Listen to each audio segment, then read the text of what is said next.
నమస్తే, welcome to our channel. YS Jaganmohan Reddy ఏ నాటికైనా తన సొంత చెల్లెలు వైఎస్ షర్మిలకు ఆస్తిలో సమాన హక్కు కల్పిస్తారా, సమాన వాటా ఇస్తారా? మరి ఇదే అంశంపైన చర్చించేందుకు మనతో పాటుగా ఉన్నారు సీనియర్ జర్నలిస్ట్ సత్యమూర్తి గారు. నమస్తే సార్. నమస్కారం అండి. ఒకే తల్లి కడుపున పుట్టిన ఇద్దరికి సమన్యాయం జరగాలి. మరి వైఎస్ జగన్మోహన్ రెడ్డి తన సొంత చెల్లైనటువంటి వైఎస్ షర్మిలకు న్యాయం చేస్తారంటారా, సమాన ఆస్తిలో సమాన వాటా కల్పిస్తారంటారా? మీ అభిప్రాయం ఏంటి? నాకైతే ఇవ్వడనే ఉంది. షర్మిలకి ఆస్తిలో వాటా ఇవ్వటం కానీ అటువంటి పనులేవి జగన్మోహన్ రెడ్డి చేయడు. ఎందుకు అంటే జగన్మోహన్ రెడ్డి నేచర్ చూస్తే చెల్లెలు కదా, మన తోడబుట్టిన చెల్లెలు కదా అన్న కనికరం చూపించే ఆస్కారం అయితే కనపట్టాల. మీకు ఎన్సిఎల్టీ కేసులో అతను చేస్తున్న వాదనలు వింటే, అంటే తల్లికి వ్యతిరేకంగా చెల్లెలకి వ్యతిరేకంగా జగన్మోహన్ రెడ్డి చేస్తున్న వాదనలు చూస్తే ఆస్తుల సంగతి ఎట్లా ఉన్నా కానీ మానవ సంబంధాల విషయం ఆలోచిస్తే చాలా బాధేస్తుంటుంది. చాలా తల్లి తనని మోసం చేసిందని, చెల్లెలు తనకి ఇచ్చిన మాట తప్పిందని, తనకి చెల్లెల మీద ప్రేమ అప్పుడెప్పుడు ఉండేది చిన్నప్పుడు, తర్వాత తగ్గిపోయింది అని చెప్పటం, ఇటువంటి కామెంట్లు చేయటం, వాళ్ళు చేసిన అంటే అతను ఇచ్చిన షేర్లని, అతను గిఫ్ట్గా ఇచ్చిన షేర్లని వాటిని ఎగ్జిక్యూట్ చేసుకునే టైం వచ్చేసరికి దానికి అడ్డం పట్టడం, ఇవ్వటానికి వీల్లేదు అని చెప్పటం, వాళ్ళేదో షేర్లు ట్రాన్స్ఫర్ చేసుకున్నారు నాకు చెప్పకుండా అని కేసు వేయటం, ఫైల్ చేయటం, ఆ కంపెనీ కోసం పోరాటం చేయటం, ఇటువంటివన్నీ చూసిన తర్వాత జగన్మోహన్ రెడ్డి తన చెల్లెలకి ఆస్తిలో వాటా ఇస్తాడు, ఏనాటికైనా ఇస్తాడు అని నాకైతే నమ్మకం లేదు.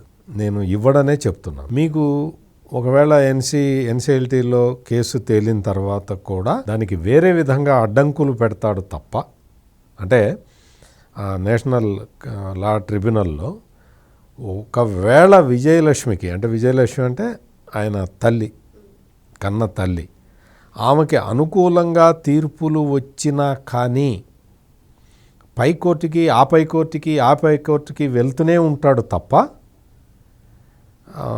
నాకు తెలిసైతే చెల్లెలకి వాటా ఇవ్వడు. ప్రత్యామ్నాయం ఎత్తుక్కుంటాడు కానీ మొత్తానికి షర్మిలకైతే వాటా ఇవ్వడు, ఇచ్చే అవకాశం లేదు. మరి ఈ విషయం మరి మీకే తెలిసింది కదా, షర్మిలకి తెలీదా అని మీరు అడగచ్చు. మామూలుగా జనరల్గా అయితే ఏదో 10 లక్షలు 20 లక్షలు అయితే ఎవరైనా వదిలేయచ్చు, కానీ ఇవి వేల కోట్ల రూపాయల ఆస్తులు. అందుకని ఎవరూ వదలరు. వీళ్ళు కోర్టుకు వెళ్తారు, వాళ్ళు కోర్టుకు వెళ్తారు. ఇక్కడ మనం ముఖ్యంగా గమనించాల్సిన విషయం ఏంటంటే, జగన్మోహన్ రెడ్డి తన కెరియర్ స్టార్టింగ్లో సబ్ కాంట్రాక్టులు చేసుకునేవాడు. ఒక పెద్ద కాంట్రాక్టర్ దగ్గర చిన్న పని తీసుకొని చేసుకునేవాడు. ఆ స్థాయి వ్యక్తి లక్షల కోట్లు ఎట్లా సంపాదించాడు? అంటే వాళ్ళ నాన్న రాజశేఖర్ రెడ్డి ముఖ్యమంత్రి అయ్యే వరకు కూడా సబ్ కాంట్రాక్టులు చేసుకుంటూ బతికిన జగన్మోహన్ రెడ్డికి ఒక్కసారిగా అంత వెల్త్, హ్యూజ్ వెల్త్ ఎట్లా వచ్చింది? అధికారంలో ఉన్న తండ్రిని అడ్డం పెట్టుకొని సంపాదించకపోతే ఎట్లా వస్తాయి అన్ని ఆస్తులు? ఎట్లా వస్తాయి? నీకు ఏమీ లేని సాండూరు పవర్ లాంటి చిన్న చిన్న కంపెనీలకి వేల కోట్లు పెట్టుబడులు ఎక్కడి నుంచి వచ్చినాయి? ఎట్లా వచ్చినాయి? అక్కడి నుంచి నీకు చిన్న చిన్న కంపెనీలు పెట్టడం, బోగస్ కంపెనీలు, సూట్ కేస్ కంపెనీలు, ఫారెన్ నుంచి వెళ్ళి అక్కడి నుంచి మళ్ళీ మనీ బ్యాక్కి పంపింగ్ చేసుకోవడం, హవాలా, ఇటువంటివన్నీ ఎట్లా జరిగినాయి? తండ్రి అధికారంలో ఉన్నాడు కాబట్టి ఇటువంటివన్నీ సాగినాయి. ఇప్పుడు ఏదో అంటే జనరల్గా ఏమనుకుంటారంటే అది ఊరికే వచ్చిన డబ్బులే కదా, పెద్ద కష్టపడి మనం చెమటోడ్చి సంపాదించిందేమి కాదు కదా, కుట్రలతోటి కుతంత్రాలతోటి ఆ తండ్రి అధికారాన్ని అడ్డం పెట్టుకొని సంపాదించిన ఆస్తే కదా, అందులో చెల్లెలకి ఇస్తే ఏముంది అని అనుకుంటారు సామాన్య మానవులు ఎవడైనా కానీ. కానీ జగన్మోహన్ రెడ్డి అసాధారణ మానవుడు, అట్లా ఆలోచించడు. ఇదంతా నేను కుట్రతోటి నేను సంపాదించుకుంటే, నా నా మేధస్సు ఖర్చు పెట్టి నేను సంపాదించుకుంటే షర్మిల వచ్చి ఎందుకు అడుగుతుంది అనుకుంటాడు తప్ప, అక్రమ సొమ్ము పడి ఉంది, లక్షల కోట్లు, ఇద్దరే ఆడపిల్లలు, ఏం చేసుకుంటాం, ఆ చెల్లెలకి ఇస్తే సరే ఉన్నంతకాలం కలిసి ఉండొచ్చు కదా అనుకునే మనస్తత్వం కాదు. ఆ మనస్తత్వం లేదు కాబట్టే ఈ కోర్టులు కేసులు ఇట్లా తిరుగుతూ ఉన్నాడు తప్ప షర్మిల అడిగిన పనులు చేయలేకపోతున్నాడు. చెయ్యడు కూడా, భవిష్యత్తులో కూడా చెయ్యడు. షర్మిల ఆశలు పెట్టుకోవటం కూడా అనవసరం. షర్మిల ఆశ పెట్టుకొని అప్పులు చేయటం ఇంకా అనవసరం.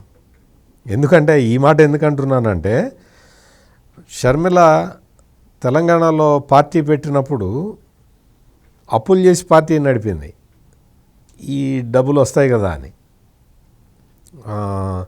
జగన్మోహన్ రెడ్డి చెప్పినట్టే విన్నది ఫస్ట్లో. జగన్మోహన్ రెడ్డి షరత్ ఏంటి, ఆంధ్రాలోకి రావద్దు, నువ్వు తెలంగాణలో పార్టీ పెట్టుకో అని చెప్పాడు. నేను పార్టీ పెడతాను, నేను రాజకీయాల్లోకి వస్తాను అనే అమ్మాయి అంటే, నువ్వు ఆంధ్రాలో రావడానికి వీల్లేదు, నువ్వు ఇంకెక్కడన్నా పెట్టుకో అంటే అమ్మాయి తెలంగాణలో పెట్టుకుంది. తెలంగాణలో రాజకీయ పార్టీ పెట్టుకున్న తర్వాత అంటే నీకు అడ్డం రావట్లేదు కదా, అంటే తెలంగాణ రాజకీయాలు వేరు, ఆంధ్ర రాజకీయాలు వేరు కదా. తెలంగాణలో అమ్మాయి ఏదో పార్టీ పెట్టుకుంది, తిరుగుతూ ఉన్నది. దానికి కూడా జగన్మోహన్ రెడ్డి సహాయం చేయలే. అంటే తెలంగాణలో పార్టీ పెట్టుకుంది, ఆ పార్టీకి ఏదైనా సహాయం చేసినట్టయితే షర్మిల తెలంగాణ వదిలిపెట్టి వచ్చి ఉండేది కాదు. తెలంగాణ రాజకీయాల్లో గెలిచినా ఓడినా తెలంగాణలో ఉండేది, అయిపోయేది కథ. కానీ జగన్మోహన్ రెడ్డి సహాయం చెయ్యకపోగా చేస్తానని చెప్పి మోసం చేశాడు. దాంతో ఏమైంది, తెలంగాణలో షర్మిల పార్టీ పెట్టింది, పాదయాత్ర ఏదో పెట్టుకున్నది. పాదయాత్ర అంటే ఖర్చు అవుతుంది. ఆ ఖర్చుల కోసం అని చెప్పి ఇంకా రకరకాల ఛానల్స్ వెతుక్కున్నది. కొంతమంది అంటే ఇప్పుడు కాంగ్రెస్ ప్రభుత్వంలో మంత్రులుగా ఉన్న వాళ్ళల్లో ఒక ఇద్దరు, తెలంగాణ కాంగ్రెస్ ప్రభుత్వంలో ఇప్పుడు మంత్రులుగా ఉన్న వాళ్ళల్లో ఒక ఇద్దరు, వాళ్ళు షర్మిలకి హెల్ప్ చేద్దాం అనుకున్నారు. అంటే డబ్బులు పంపిద్దామని చెప్పి అనుకున్నారు. అనుకుంటే జగన్మోహన్ రెడ్డి అప్పుడు ఇప్పుడు తెలంగాణలో కాంగ్రెస్ ప్రభుత్వంలో మంత్రులుగా ఇద్దరు ఉన్నారు. వాళ్ళు అప్పట్లో కొంచెం షర్మిలకి కొంచెం హెల్ప్ చేద్దాం అనుకున్నారు. వాళ్ళిద్దరూ ఏంటంటే గతంలో రాజశేఖర రెడ్డి సీఎంగా ఉన్నప్పుడు వాళ్ళకి పెద్ద పెద్ద కాంట్రాక్ట్లు ఇప్పించాడు. అప్పట్లో వేల కోట్లు సంపాదించారు. అందుకని రాజశేఖర రెడ్డి మనల్ని నిలబెట్టాడు కదా, రాజశేఖర రెడ్డి కూతురు వచ్చి ఇక్కడ పార్టీ పెడుతున్నది, మనం కొంచెం హెల్ప్ చేద్దామని వాళ్ళు అనుకున్నారు.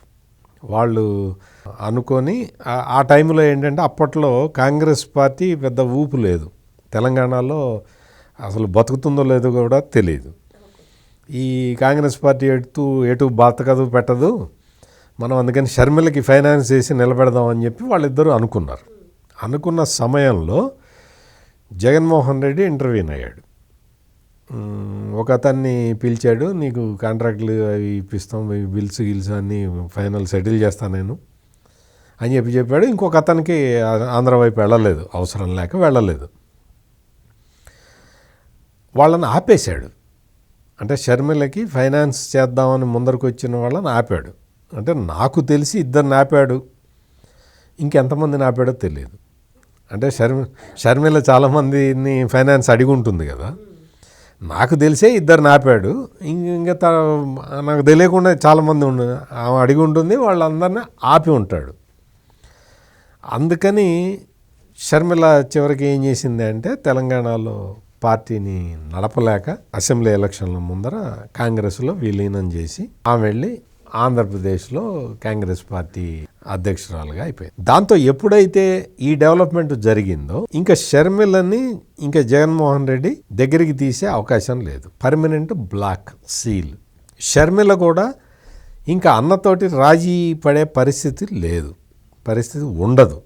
ఎందుకు ఉండదు అంటే రాజకీయంగా సపరేట్ అయిపోయి సొంత ఐడెంటిటీ కోసం ఆమె ప్రయత్నం చేస్తున్నది.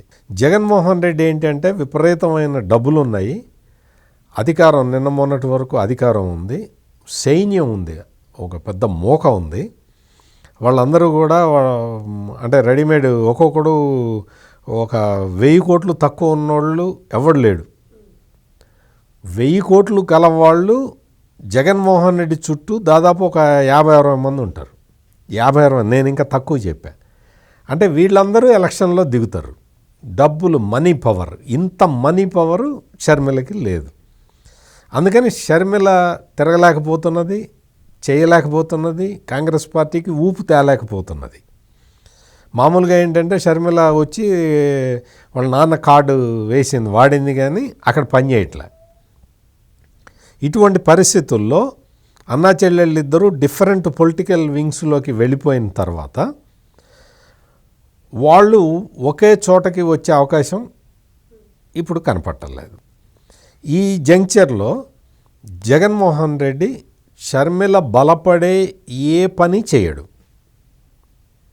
మొన్న అసెంబ్లీ ఎలక్షన్లో, ఆంధ్రప్రదేశ్లో జరిగిన అసెంబ్లీ ఎలక్షన్లలో సునీత అంటే వైఎస్ వివేకానంద రెడ్డి కూతురు షర్మిల, వీళ్ళు చేసిన రాజకీయంతో జగన్మోహన్ రెడ్డి చాలా కోపంగా ఉన్నాడు. అసలు ఈ ఇద్దరు చెల్లెళ్ళని అంటే వేరే మాటలు నేను మాట్లాడకూడదు, కానీ ఈ చెల్లెళ్ళు అంటే ఈ చెల్లెళ్ళ పేరు చెప్తేనే మండిపడే అంత స్థాయిలో జగన్మోహన్ రెడ్డి ఉన్నాడు. అందుకని ఇంకా ఈ ఆస్తులు అతను ఇచ్చే సమస్యే లేదు. షర్మిల చాలా జాగ్రత్తగా పావులు కదిపింది, కానీ జగన్మోహన్ రెడ్డికి అసలు ఇవ్వాలన్న మనసే లేనప్పుడు ఈ అమ్మాయి ఎంత కాంప్రమైజ్ అయినా కానీ అతను ఆస్తులు ఇవ్వదలుచుకోలేదు. ఆయన ఇంటెన్షన్ క్లియర్ అయిన తర్వాతే షర్మిల తన పేరు మీద ఉన్న తనకి గిఫ్ట్గా ఇచ్చిన షేర్లని, తన తల్లికి గిఫ్ట్గా ఇచ్చిన షేర్లను అమ్ముకోవటానికి ప్రయత్నం చేసింది. ఇవి జరిగింది. అంటే మార్చుకోవటానికి, తల్లి పేరు మీద ఉన్నాయి సాండూరు పవరు, అవి ఆ షేర్లు మార్చుకోవటానికి ప్రయత్నం చేసింది.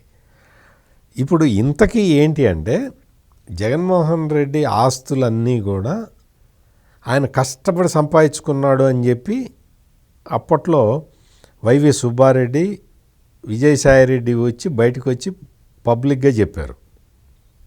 కష్టపడి సంపాదించుకున్నాడు, తన ఐడియాతోటి సంపాదించుకున్నాడు అని చెప్పారు తప్ప ఏ బిజినెస్ చేసి సంపాదించుకున్నాడో చెప్పలే. ఏమన్నా వ్యవసాయం చేసి సంపాదించాడా, ఏమన్నా కష్టపడి కొండలు కొట్టి సంపాదించాడా, ఎట్లా సంపాదించాడు? అతను పెట్టిన భారతీయ సిమెంట్స్ కంపెనీలోకి ఎట్లా వచ్చినాయి పెట్టుబడులు, ఎట్లా వచ్చినాయి? మీకు ఒకటి కాదు, ప్రతి కంపెనీ కూడా అసలు కంపెనీ స్టార్ట్ కాకముందరే పొలమంటూ వచ్చి పెట్టుబడులు పెట్టారు. ఎట్లా పెడతారు? అందుకని అవన్నీ కూడా ప్రజలకు సంబంధించిన డబ్బుల్ని మళ్ళించి కొట్టేశారు. అటువంటి ఆస్తుల కోసం ఈ అన్నా చెల్లెళ్ళు పోటీ పడుతున్నారు. ఈ అక్రమాస్తుల్లో సగం వాటా ఇద్దాం అన్న జ్ఞానం అతనికి లేదు, రాదు, భవిష్యత్తులో కూడా వచ్చే అవకాశం లేదు. అందుకని ఈ కేసులు, ఈ ఎన్సిఎల్టీ కేసుగా ఇది తేలితే మామూలు సివిల్ కోర్టుకి వెళ్తాడు అంతే తప్ప షర్మిలకి జగన్మోహన్ రెడ్డి ఆస్తులు ఇచ్చే అవకాశమే లేదు. ఇంకేమన్నా ఆశ ఉంటే షర్మిల అవి వదులుకొని తన పని తను చేసుకోవాలి. మరో అంశంతో మళ్ళీ కలుద్దాం. Thank you sir. నమస్కారం అండి.